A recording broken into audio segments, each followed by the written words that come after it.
Muy bien, pues hoy día escucharemos al profesor Jacques Verron hablando sobre, nos va a dar una charla sobre la memoria demográfica de los eventos políticos. Yo tengo mucha curiosidad, yo creo igual que muchos de ustedes, de saber cómo abordará este tema que es, pues yo diría, muy nuevo en la demografía, si no es que lo está inventando y creando en este momento el profesor Verron. Jacques, c'est à toi. Merci. Muchas gracias, Julieta. Buenas tardes todos, los que están aquí, los que están allá. Hoy voy a hablar de lo que yo llamo la memoria demográfica de los eventos históricos. La manera en que una población, un ensayo de medir cómo una población puede olvidar los eventos en función de su crecimiento, en función de la mortalidad. Es un enfoque que se deriva, que se sitúa en el espíritu de renovación entre las generaciones y la renovación social. Voy a hacer más explícito este punto, voy a introducir el concepto de memoria demográfica y después ver cómo esta memoria demográfica evoluciona en función de la duración de la vida, ver después cómo evoluciona en función de la dinámica de la población de manera más general, y después hablaré de casos particulares para mostrar las diferencias en la forma en que la población puede recordar o olvidar los eventos. La idea del lazo entre la renovación es una cosa que muchos autores han tocado. El sociólogo Augusto Comte, que relaciona el ritmo del progreso con la duración de la vida, consideraba que a través de la renovación de las generaciones y de la longitud de la vida, el progreso era más o menos rápido. Esta cuestión de la renovación de las generaciones, también Karl Mannheim habló de eso. Hablé de él ayer, sociólogo belga, Eugène Dubreuil, quien escribe un ensayo que se llama Dos ensayos sobre el progreso, relaciona el crecimiento de la población en la creación de nuevas relaciones en las sociales. Cuando la gente estaba creciendo, la gente no solamente podía contentarse con ocupar los puestos que existen, sino crea nuevos puestos, y entonces hace que la gente tenga más iniciativa. La tesis de la presión creativa es un poco la misma idea. Cuando no hay lugar para todo el mundo, entonces uno es más creativo, y esta relación entre la renovación de las generaciones y el cambio social está en el artículo de Ryder sobre la cohorte como un apoyo del cambio social. ¿Qué entiendo cuando digo memoria demográfica? Es una medida de la memoria asociada o relacionada con un grupo. Voy a hablar de la noción de los testigos de un evento. Explicaré qué quiero decir con esto.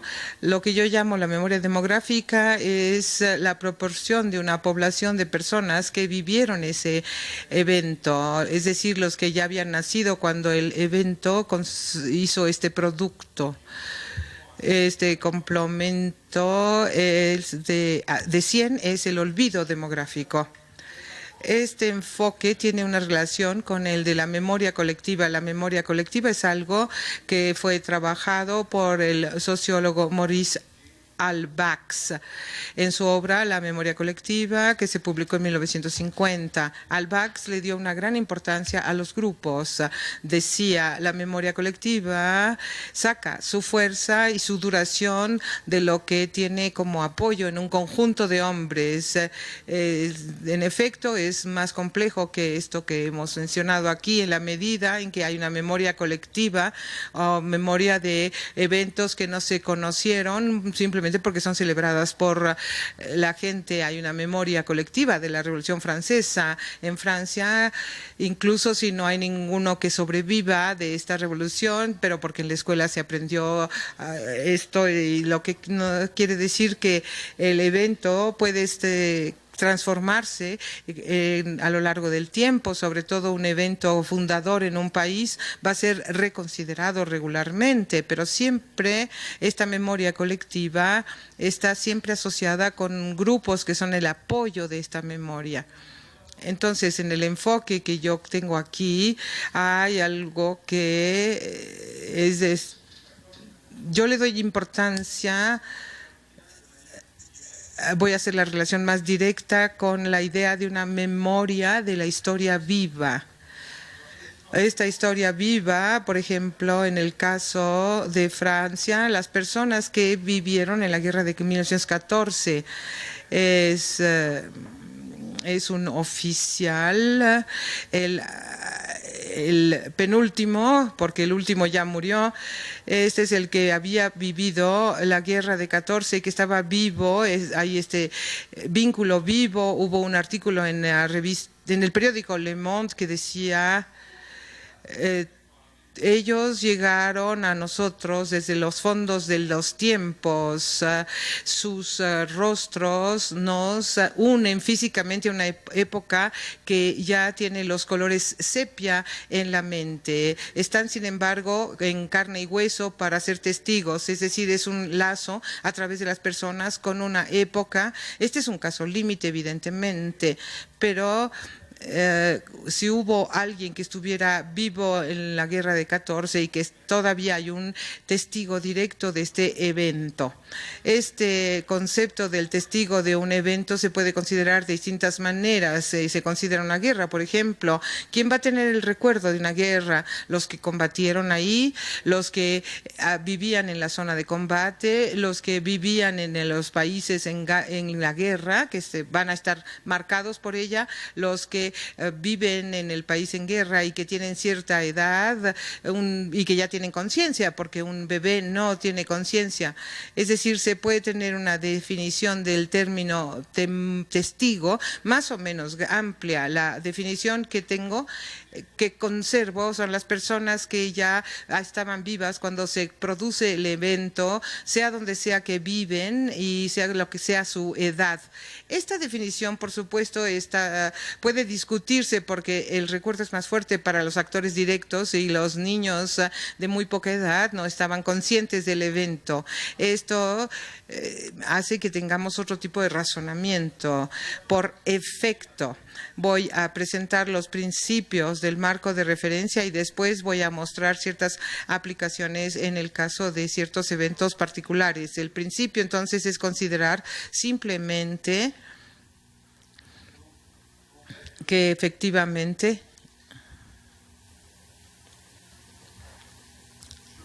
hablo aquí de un evento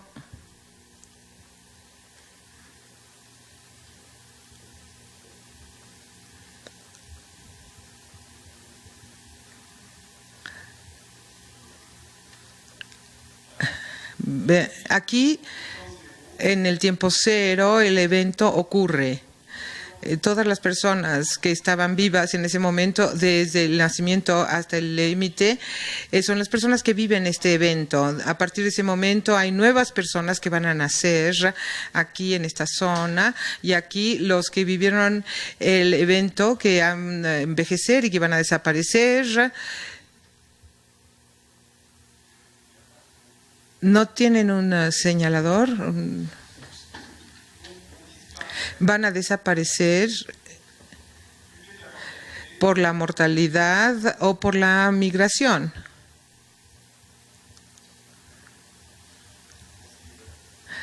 Es muy sensible esta máquina.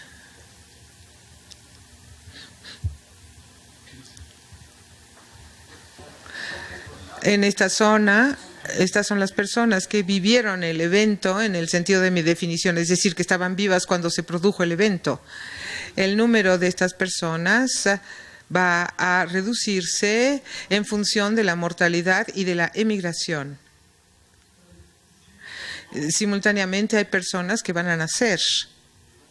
Y entonces aquí hay personas que van a nacer, hay personas que van a morir y personas que van a emigrar. El peso relativo de los que vivieron el evento se va a modificar con el tiempo. Lo que yo llamo la memoria es la proporción de las personas cuya edad es superior al tiempo T en función de la población total, es decir, los que están por encima de la diagonal, de esta diagonal. Se puede considerar ya el efecto de mortalidad en la memoria demográfica. Para ello tomé 4 niveles de mortalidad, una esperanza de vida de 50 años, una de 60 años, una de 70 años y otra de 80 años. La esperanza de vida de 50 años corresponde un poco a la mortalidad de la post Primera Guerra Mundial en Francia, la esperanza de vida de 60, la mortalidad de la post Segunda Guerra Mundial, 70 años en Francia, cuando la guerra de Argelia, y 80 años la mortalidad hoy en día.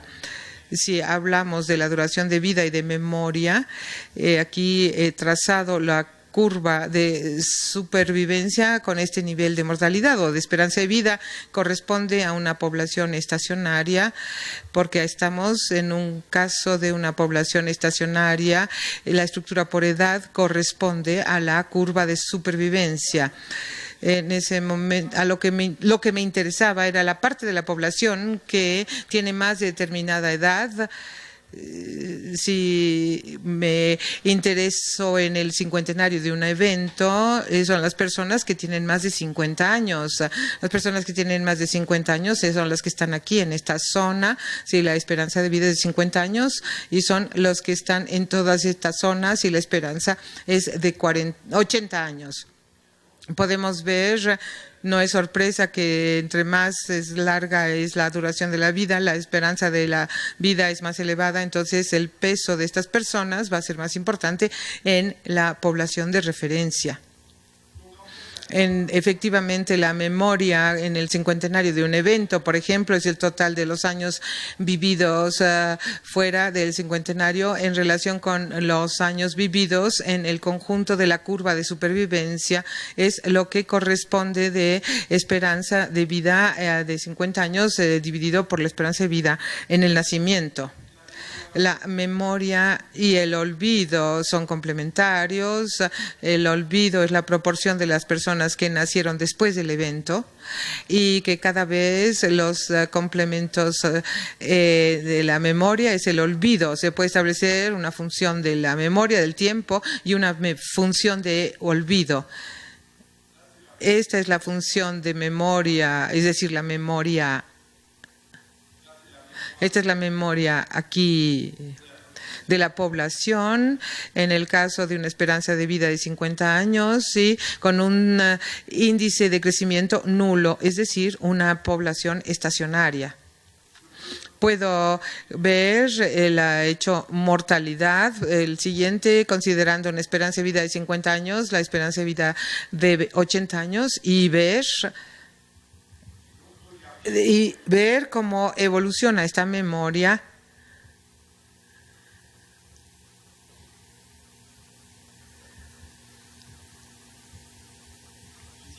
Aquí son 50% de las personas, es decir, la mitad de las personas que vivieron el evento y que están todavía presentes. Y en el caso de la esperanza de vida de 50 años, después de 30 años más o menos habrá el 50% de personas que han vivido el evento con una esperanza de vida de 80 años, sería más de 40 años para esta memoria. Podemos combinar, es necesario combinar los efectos de mortalidad y los índices de crecimiento de la población, porque la supervivencia de las personas que vivieron el evento y paralelamente el hecho de que va a haber una renovación de la población intensa por una fuerte nacimientos. y entonces mayor será el peso relativo de los que han vivido el evento, se va a reducir, más se va a reducir este peso relativo. Los efectos combinados de la mortalidad y del índice de crecimiento de la población. Aquí estas son curvas de olvido, evolución en función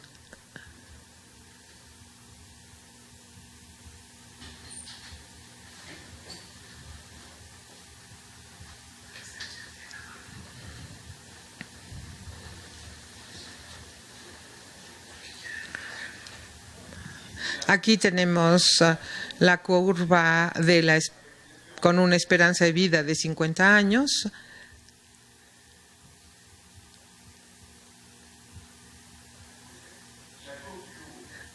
La de arriba es la esperanza de vida de 50 años, el índice de crecimiento de 2% al año. En ese caso, el olvido es más rápido porque la curva es corta y entonces el índice de crecimiento es muy rápido. Entre más va a ser débil el índice de crecimiento, menos rápido va a ser el olvido. Entre más la esperanza de vida se aumente, el crecimiento va a ser más lento el olvido.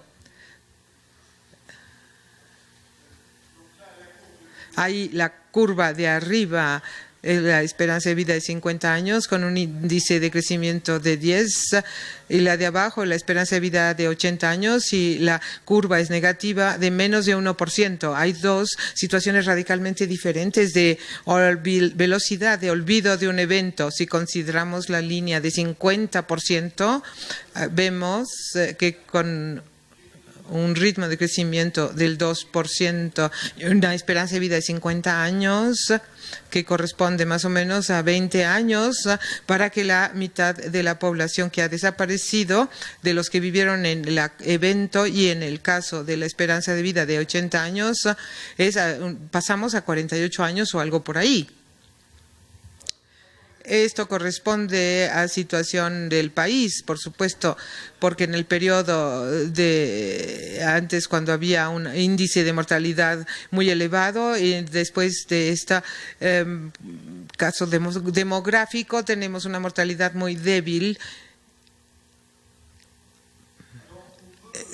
Se puede comparar cierto número de cifras que corresponden a la memoria y el olvido.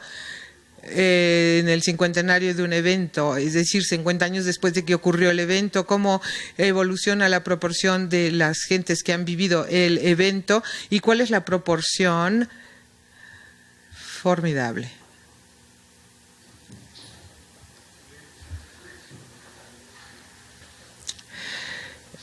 Aquí la proporción es XY, X es la proporción de personas que vivieron el evento y esta es la proporción de personas que nacieron después del evento. En una esperanza de vida de 50 años y un índice de crecimiento negativo de menos de 1%, hay 34 personas. Van a ser 34 personas que vivieron el acontecimiento 50 años después de que se produjo este evento y 66 que nacieron después. En el caso de un crecimiento del 2%, no hay más que el 13% de las personas que sobreviven entre las personas que vivieron el evento y el 87% nacieron después del evento. Si consideramos 80 años, las proporciones son de 48 en lugar de 34 y aquí 21 en lugar de 13 en un índice de crecimiento igual. Esta es una representación gráfica de los mismos datos, pero con otra representación. Voy a aplicarlo a algunos eventos históricos que marcan la historia para mostrar cómo pasan las cosas. Esto es con respecto a la guerra del 14 desde el punto de vista francés. La guerra del 14 y después en 1921, 3 años después de que ocurrió el evento, 2 años, perdón, y terminó en 19 La porción de personas nacidas después del evento es del 3%. 8 años después de que ocurrió el evento, estas son las proporciones reales, son datos reales de la estructura por edad para ver cuántas personas había que nacieron antes y las que nacieron después, es decir, personas que tenían más de 2 años o menos de 2 años, menos de 8 años, más de 8 años, para ver el número de personas en relación con la diagonal que definí. Cuando vemos después de 13 años, hay un 20% de personas que nacieron después del evento, es decir, el 80% de la gente todavía está marcada por el evento. Según la definición, aquí vemos la evolución. 50 años después, 72% de las personas que nacieron después del evento. Por lo tanto, un 28% de las personas vivieron este evento. Entonces, en 1968 en Francia, que hubo problemas, había un 28% de la población, del conjunto de la población, que habían vivido el evento de la guerra. Hice lo mismo para la guerra de 1939-45 y, por ejemplo, después de 9 años, un 16% de las personas habían nacido después del evento.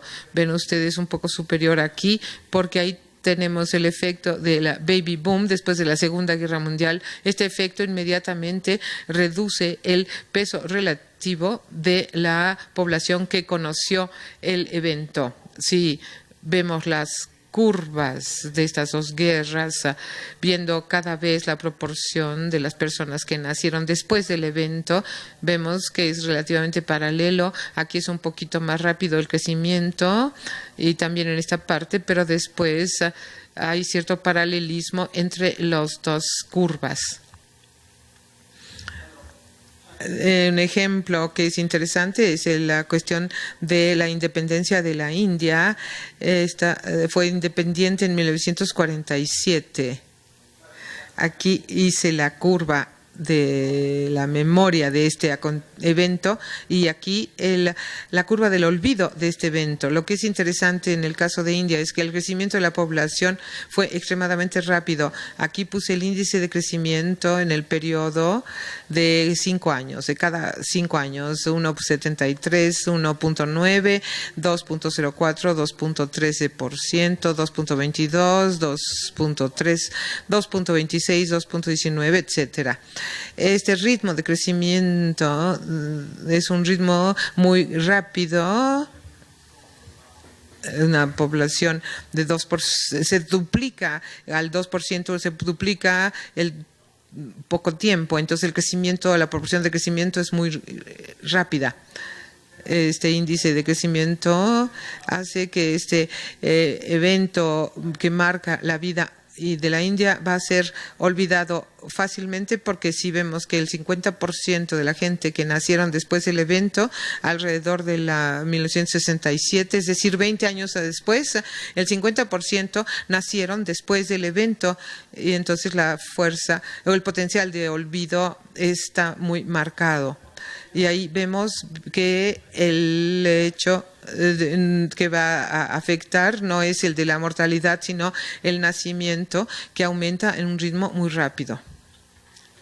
Este es el caso de Vietnam. La caída de Saigón. Si vemos, cuando tuve la idea de hacer este trabajo fue a propósito de Vietnam, porque me ocupé de el proyecto de investigación de Vietnam en los años 90. Al ver la población, el número de jóvenes que tenían 14 o 15 años, los teenagers, los adolescentes que aspiraban a tener la sociedad tipo americano, y al ver el crecimiento de la población de Vietnam, me dije finalmente un evento tan traumatizante para la población como la guerra de Vietnam, yo tenía la impresión de que se olvidaron muy rápidamente porque nacieron después o porque nacieron en otro referencial con un país que se abría al exterior, porque había esta modernización de parte de Hanoi. Y finalmente tenemos la impresión de que se iba a olvidar rápidamente el evento simplemente por el hecho de que los que nacieron después del evento eran muchos. Esta es la evolución de esta función de olvido al final de la fin de la guerra de Vietnam. A 10 años después ya estamos en 25% del olvido y hoy, en 2005, estamos cerca del 60%, es decir, el 60% de las personas nacieron después de la guerra de Vietnam y que por lo tanto se refieren a otras cosas, a otros eventos. Este es el muro de Berlín. El muro de Berlín que cayó el 9 de noviembre de 1989. En 2005, es decir, 14 años después, la población que olvidó el acontecimiento, es decir, el que tuviera menos 14 años, no es más que el 12% de la población. Por lo consiguiente, 14 años después, para los alemanes, el evento de la caída del muro sigue siendo más vivo que para los vietnamitas, la guerra que los puso en contra de Estados Unidos. Estoy de acuerdo en que tiene sus límites este planteamiento, pero simplemente el hecho de que la duración de la vida sea superior en Alemania que en Vietnam y que la fecundidad sea mucho más baja en Alemania que en Vietnam, el olvido de este evento de la caída del muro de Berlín va a ser mucho más importante en la mente de los alemanes que el evento guerra de Vietnam para los vietnamitas. Podríamos en el caso de Alemania distinguir a Alemania de este como una Alemania del oeste para ver cómo se evolucionó. Hubo una mortalidad distinta, ciertos diferenciales. Un caso también interesante es el de la Unión Soviética y la caída de la Unión Soviética. Cuando vemos la caída, la desaparición de la Unión Soviética y lo que pasó en todos estos países y la memoria que tuvieron todos estos países es un diferente, porque es el mismo acontecimiento vivido por distintos países que tienen distintas situaciones demográficas. Por lo tanto, hay una dinámica de la población que va a tener una evolución diferente, que no van a ser la misma evolución.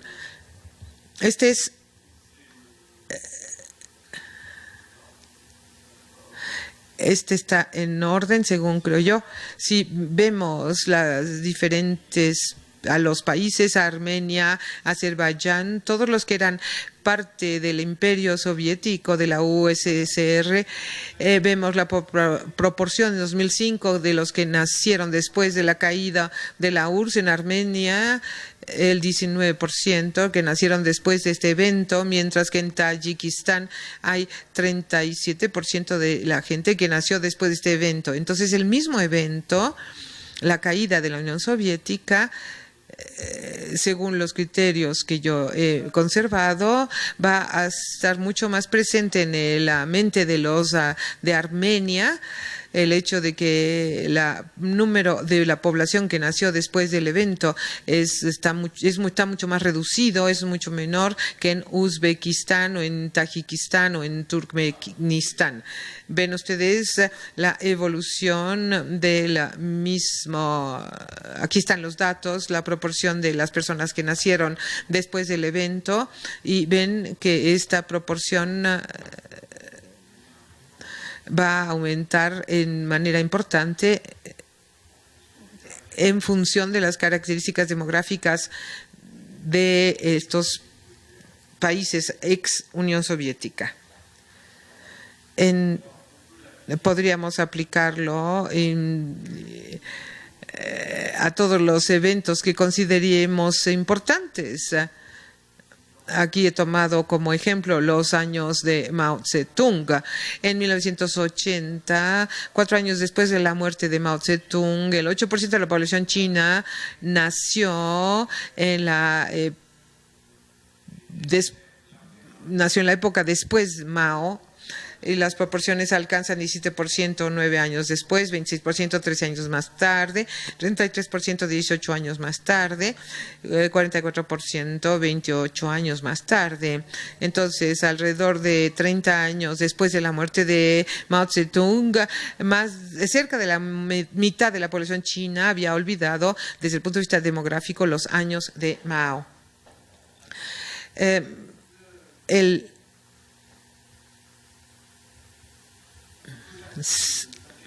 Podríamos interesarnos a partir de esto de la escala del recuerdo, y he tomado el ejemplo de Guernica en España. El 26 de abril de 1937, un día del mercado, en Guernica, la Legión Cóndor Alemania, protegida por los aviones de caza italianos, ametrallaron y bombardearon la ciudad entre las 4:30 y las 7:45 de la noche. Este evento, relativamente limitado en la historia espacialmente y temporalmente, pero según los cálculos, se calcula que de 3.000 a 5.000 habitantes de Guernica murieron. Podríamos aplicar la misma lógica sobre el Guernica y saber cuántas personas hoy en día vivieron este evento, cuántos sobrevivieron, y cuando estamos en la cuestión espacial, la dimensión migratoria es mucho más importante. Si se aplicara el mismo principio a una ciudad, por ejemplo, y viéramos que la población que fue traumatizada por un evento, hay que tomar en cuenta mucho más los movimientos migratorios, porque esto va a tener un efecto muy importante. Guernica actualmente tiene 16.000 habitantes. ¿Cuántos se acuerdan del bombardeo? Sin embargo, Guernica fue inmortalizada por Picasso, y entonces se convirtió en un evento mayor a escala mundial, al punto que esta tapicería de Guernica, que está en la salida del Consejo de Seguridad de las Naciones Unidas en Nueva York, y es el símbolo de que la paz es necesaria. El Consejo de Seguridad está esta inmensa tapicería de Guernica. Entonces, Guernica entró en la memoria colectiva mundial. Quiero terminar con volver a la idea de la memoria, porque está detrás de esto el significado de la memoria, que debo decir que consideremos que el enfoque que les he presentado es esta dimensión de la memoria demográfica, que es un poco, como decía yo antes, una visión, y luego la memoria colectiva que se puede construir, etcétera. Hay todo un continuum. Pero creo que el punto común entre esta idea de la memoria demográfica que he presentado aquí y la memoria colectiva es el lugar que se le da a la final, porque la memoria, igual que la memoria demográfica como la consideré, la memoria colectiva se apoya sobre grupos particulares, grupos que vivieron esa memoria, no es un individuo que se acuerda. Y por eso hay desarrollos muy interesantes de Maurice Halbach sobre esta cuestión, que dice, al empujar el argumento hasta el límite, la memoria, lo que es alguien que se pasea en Londres, dice, no me estoy paseando solo en Londres, porque en efecto, cuando estoy caminando en Londres, veo cosas de las que oí hablar, y finalmente hay muchas personas que se asocian a mí cuando yo estoy paseando en Londres. Evidentemente es una visión del sociólogo, pero la descripción es muy interesante. Se puede decir, todo lo que yo veo son cosas que otros han visto y de lo que me han hablado o que he leído en los libros, etcétera. Entonces, la visión que puedo tener de los eventos es, ante todo, una visión colectiva. Hay otro texto del mismo que es interesante, donde dice, y que se acerca mucho a la concepción que yo tengo de la memoria demográfica aquí, libro en el que él relata todos los eventos que ocurrieron el día de su nacimiento, y a partir de su nacimiento diciendo: no tengo conciencia y recuerdo de todos estos eventos, pero todo esto ha creado un medio ambiente que es el mío, el medio ambiente de mi historia, de mi vida, acontecimientos importantes en Francia alrededor de mi vida. Y es un poco con esta mentalidad, con esta manera de ver las cosas que yo percibo esto. Cuando se vive en una época, uno estuvo muy cerca del medio ambiente porque estuvo uno cerca de personas que vivieron esto. Y regreso a lo que dije al principio: vivir el evento puede ser haberlo vivido directamente porque uno fue combatiente o fue soldado en la guerra del 14, pero también puede ser haber vivido el evento porque el hijo de uno fue el soldado, es una manera muy cercana, o porque ha habido escasez que todo el mundo sufrió durante una guerra. Todas estas cosas, me parece que en cierta medida todos los que estaban vivos en el momento del evento tienen una situación diferente en términos de la memoria de este evento en comparación con los que nacieron después. Yo decía que veo los límites, se puede hablar de la conciencia, demasiado joven, demasiado viejo, etcétera, pero me parece que globalmente esto nos da una idea. No lo tengo aquí, pero lo vi en el caso de apartheid en Sudáfrica, y también se puede en la discriminación racial en los Estados Unidos. De esto hablamos hoy en el momento de la campaña de Obama. Se dijo sí, finalmente, que verdaderamente sufrieron la discriminación, que vieron las prohibiciones, etcétera, tienen una percepción diferente de la discriminación que los que nacieron después, incluso si se los contaron el evento, porque los primeros lo vivieron y aunque lo hayan vivido finalmente muy jóvenes. Creo que aquí voy a terminar con esta presentación. Espero que ustedes me hagan preguntas que me ayuden a progresar en mis reflexiones. Muchas gracias.